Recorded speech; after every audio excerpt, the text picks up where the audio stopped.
ఆత్మరహస్యం యువతరానికి తెలియటానికి వచనంలో మేము ముద్రించినాం.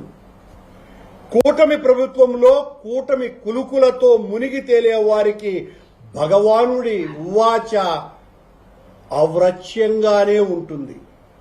ముందు చదవండి లేదా చదివించుకోండి నాయుడు గారు. మీ బుర్రలో త్వర లేకపోతే అర్థమవుతుంది భగవానుడు రాసినటువంటి భగవద్గీత. మీ బుర్రలో త్వర్రుంది.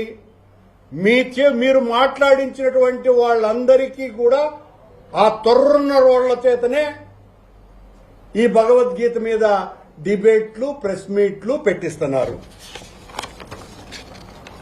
పుస్తకం చదవకుండా ఏముందో తెలియకుండా సారం అంటే గీతాసారం అంటే సారా అనుకొని, గీత అంటే ఒక అమ్మాయి అనుకొని మాట్లాడుకునేటువంటి పనికి మాలిన వాళ్ల చేత చీకటి రాయుళ్ల చిత్తం ఇలా ఉంటే చిత్తకార్త శునకం లాగానే ఉంటుంది.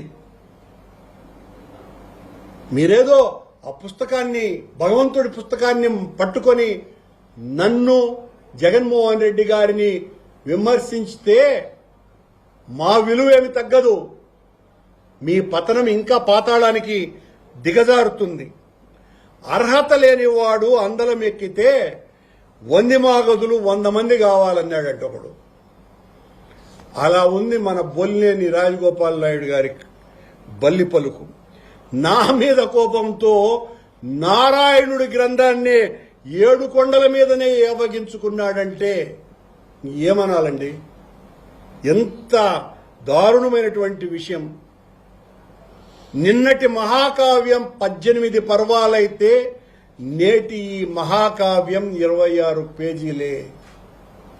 ఇందులో భగవద్గీత సారమంతా ఉంది. ఇది నాయుడు గారికి సారం అనగానే సారా గుర్తుకొస్తే చేయగలిగింది ఏమీ లేదు. పనికి మాలిన వాళ్ల చేత డిబేట్లు పెట్టించి ఎంతమందితో మాట్లాడిస్తున్నాడో ఆశ్చర్యం.